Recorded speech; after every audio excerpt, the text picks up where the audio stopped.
அம்மா அம்மா அம்மா காவேரி உனக்கு இல்லம்மா, உனக்கு ஒண்ணு ஆகலையம்மா. எதுவும் ஆகலம்மா. அந்த தேவி, அந்த துர்காம்பிகை என்ன காப்பாத்தினம்மா. வாமா போலாம். மெதுவாமா.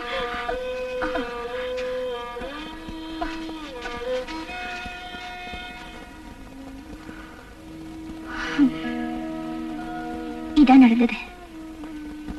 இது எல்லாத்தையும் நான் உங்ககிட்ட சொல்றதுக்கு காரணம், நீங்க உங்க மனசை மாத்திக்கிட்டு என்ன கல்யாணம் பண்ணிக்கணுங்கிறதுக்காக இல்ல. ஒரு கெட்டு போன பொண்ணையா நாம பொண்ணு பார்க்க வந்தோம் நீங்க நினைக்க கூடாதுல்ல. அதுக்குதான் நடந்த விஷயத்தை உங்ககிட்ட சொன்னேன். நீங்க போயிட்டு வரலாம்.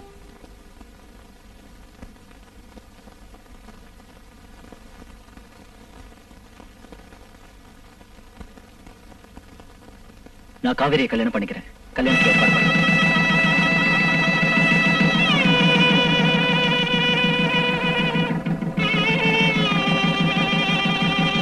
என்ன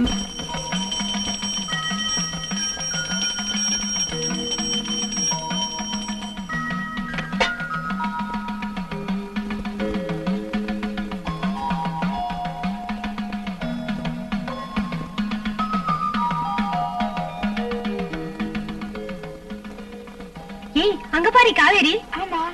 ஹாய் காவேரி. ஏய் பூங்குடி, எப்படி இருக்க? நல்லா இருக்கேன். காவேரி, நான் வெளியே இருக்கேன். சரிங்க. என்ன கொஞ்ச நாளா பார்க்கவே முடியல. உன் குழந்தை எப்படி இருக்கா? நல்லா இருக்கா?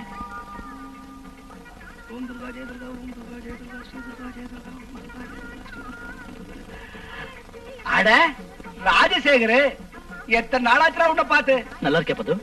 அந்த துர்கா தேவி தயவால எனக்கு எந்த குறையும் இல்ல. நீதான் எங்களை எல்லாம் மறந்து போயிட்ட. ஆமா, உனக்கு கல்யாணம் வேற ஆயிடுச்சுன்னு கேள்விப்பட்டேன். எங்களுக்கு ஒரு ஒரு வார்த்தை சொல்லி அனுப்பிச்சா நீ. உன்னோட அருமையான கல்யாண சாப்பாட்டை மிஸ் பண்ணிட்டேடா. இத பாரு பது, திடீர்னு கல்யாணம் நிச்சயம் ஆயிட்டதால என்னால யாரையுமே கூப்பிட முடியல. தப்பா எடுத்துக்காதடா. பரவாயில்ல பரவாயில்ல பரவாயில்ல. அது சரி, உன்னோட குடும்ப வாழ்க்கை எப்படி இருக்கு? ஒரு குறையும் இல்ல. பெரியவங்க பாராட்டுற மாதிரி பொண்ணு ரொம்ப அடக்கம், பணிவு. ஓ, நீ ரொம்ப ரொம்ப கொடுத்து வச்சவன்னு சொல்லு. ரெண்டு பேரும் தான் கோயிலுக்கு வந்திருக்கோம். அது பாரு, அங்க நிக்கிறாளே அவதான். யாரு? அங்க பாரு, அந்த பொண்ணுங்களோட பேசிக்கிட்டு இருக்காளே, சிகப்பு சேலை, அவதான். அவங்களா? ஆமா. அவளை நான் பார்த்து ரொம்ப நாள் ஆச்சு. இப்பதான் எதாச்சும் இந்த கோயில்ல உங்களை பார்த்தேன். எல்லாரும் சேர்ந்து வீட்டுக்கு வாங்க. அந்த பொண்ணா? என்ன, அவளு உனக்கு தெரியுமா? எனக்கு தெரியாதுப்பா. இல்ல பது, எதையோ நீ என்கிட்ட மறைக்கிற, எதையோ சொல்ல தயங்குற. ஐயோ, அதெல்லாம் ஒண்ணு இல்லப்பா. நான் வரேன். உன்னை விட மாட்டேன். நீ உண்மையா என் நண்பனா இருந்தா சொல்லிட்டு தான் போகணும். துர்காதேவி, ஜெகதம்பா, கோயில் வாசல்ல இந்த அசிங்கத்தை எல்லாம் எனக்கு ஒண்ணும் தெரியாதுப்பா. இல்ல, நீ சொல்லித்தான் ஆகணும். ஐயோ, என்ன விடுப்பா, நான் வரேன். பத்து பத்து, உண்மையை சொல்லு. ஐயோ, வாயை கொடுத்து வம்பல மாட்டிக்கிட்டோம் போல் இருக்க. என்னால உண்மையை சொல்லாம இருக்க முடியல, போய் சொல்லவும் தெரியல. இங்க பாரு, ஒரு நாள் ராத்திரி நானு செகண்ட் ஷோ பார்த்துட்டு வந்துகிட்டு இருந்தேனா, அந்த காட்டு மண்டபத்துல அந்த சந்திரன் அந்த பொண்ண பலாத்காரம் பண்ணிட்டு இருந்தத நான் பார்த்துட்டேன். எங்க இந்த விஷயத்துல நாம தலையிட்டா நம்ம தலை போயிடுமோன்னு நான் பேசாம வந்துட்டேன். சேச்சே, அந்த பொண்ணு உனக்கு மனைவியானதை நினைக்கும் போது எனக்கு ரொம்ப வருத்தமா இருக்கு. என்ன தப்பா நினைச்சுக்காத. நான் வரேன்பா. மது, நீ சொல்றதெல்லாம் உண்மைதான்ப்பா. என் ரெண்டு கண்ணால பார்த்த உண்மைதான்ப்பா சொன்னேன். என்ன நம்புப்பா. அந்த துர்காதேவி மேல சத்தியம். நான் வரேன்.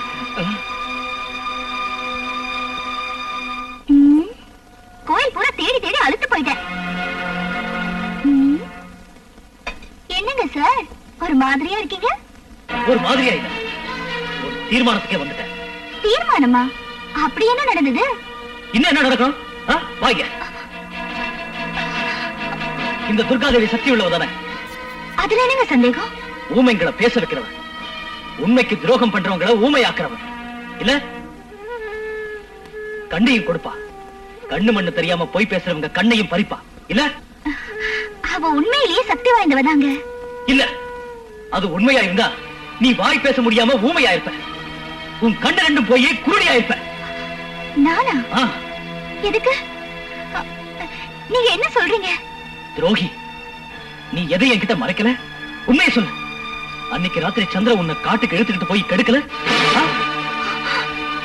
வனதுர்கா உன்னை காப்பாத்துனான்னு சொன்னியே, அது போய் தானே? சத்தியத்து மேலேயே உங்களுக்கு சந்தேகம் வந்ததுக்கு அப்புறம் இனி நான் எந்த சாட்சியை கொண்டு வருவேன்? இத வேற யாராவது சொல்லிருந்தா கூட நான் நம்பிக்க மாட்டேன். என் உயிர் நண்பன், அதுவும் துர்காதேவியோட பரம பக்தன் அந்த பத்மநாபனே சொன்னாண்டி. அவன் உன்னை பத்தி சொல்றது நிச்சயமா உண்மையா தாண்டி இருக்கும். என்னங்க, நம்ம கல்யாணத்துக்கு சாட்சியா இருந்த அந்த துர்காதேவி மேல சத்தியமா சொல்றேங்க, நான் பரிசுத்தமானவதாங்க. ஓடி போ. செய்யறது அநியாயம், பேசுறது சத்தியம். உன் சத்தியம் சாட்சியம் யாரு கிடைக்காது.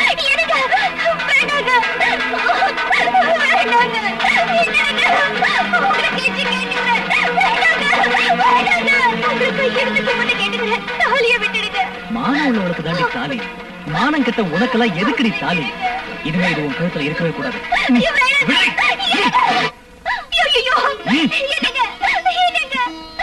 உங்களுக்கு நான் கெட்டவன்னு தோணுச்சுன்னா எனக்கு நீங்க என்ன தண்டனை வேணாலும் கொடுங்க, அதை நான் ஏத்துக்கிறேன்.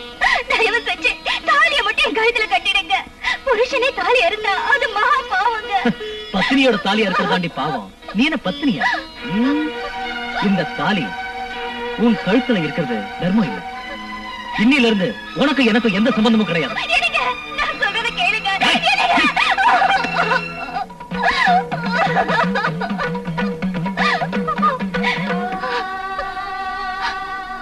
அம்மா, துர்காதேவி, பரமேஸ்வரி, எனக்கு தாலி பாக்கியம் கொடுத்தவரே அதை பறிச்சுட்டு போறாரு. நீ அதை பார்த்துட்டு சும்மா இருக்கியம்மா? அன்னைக்கு நடந்தது என்னன்னு உனக்கு எனக்கு தவிர வேற யாருக்கு தெரியும்? சொல்லம்மா, சொல்லம்மா. எனக்கு எதுக்கும்மா இவ்வளவு கஷ்டத்தை கொடுக்கிற? நான் என்ன தப்பு பண்ணம்மா? என்ன தப்பு பண்ண?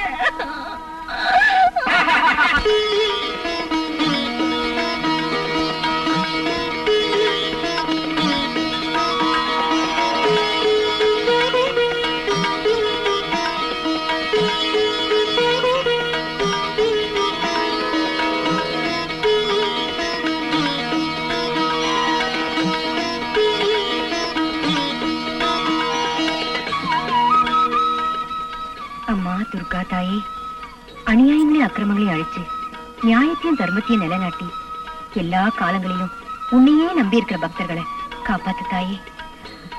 ஈஸ்வரி. கமலா, இந்த நவராத்திரி பண்டிகையில இவ்வளவு பயபக்தியோட பூஜை செய்யற உன்னை பார்க்கும்போது எனக்கு ரொம்ப சந்தோஷமா இருக்குமா. ஆமாம்மா, எத்தனை பண்டிகை வந்தாலும் இந்த நவராத்திரி பண்டிகைக்கு மட்டும் ஒரு விசேஷம் இருக்கு. மத்த பண்டிகையில நாம நல்லா இருக்கணும் தான் நாம பூஜை செய்வோம். ஆனா இந்த நவராத்திரி பண்டிகையில மட்டும் நாம மட்டும் இல்லாம நம்மள சேர்ந்தவங்களுக்கும் இந்த நாட்டுக்கும் சகல செல்வங்களும் கிடைக்கணும்னு நாம பூஜை செய்யறோம். 9 நாளும் துர்கா தேவியே பயபக்தியோட பூஜை செஞ்சுட்டு வர்றவங்களுக்கும் இந்த பூஜையில கலந்துக்கிறவங்களுக்கும் எல்லா மங்கள பாக்கியமும் புண்ணியமும் கிடைக்கும்னு பெரியவங்க சொல்லுவாங்க. இந்த நவராத்திரியில கன்னி பூஜை செய்யறது ரொம்ப விசேஷம் சொல்லுவாங்கல்ல? ஆமாம்மா, குழந்தையும் தெய்வமும் ஒண்ணுன்னு சொல்லுவாங்க.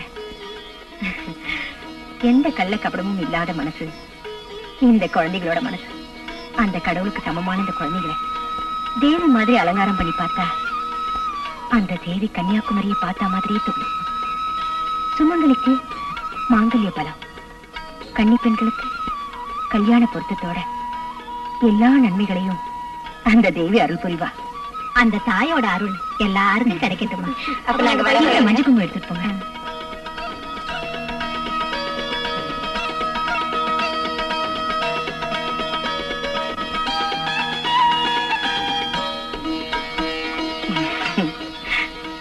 நானும் வீட்டுக்கு போட்டா?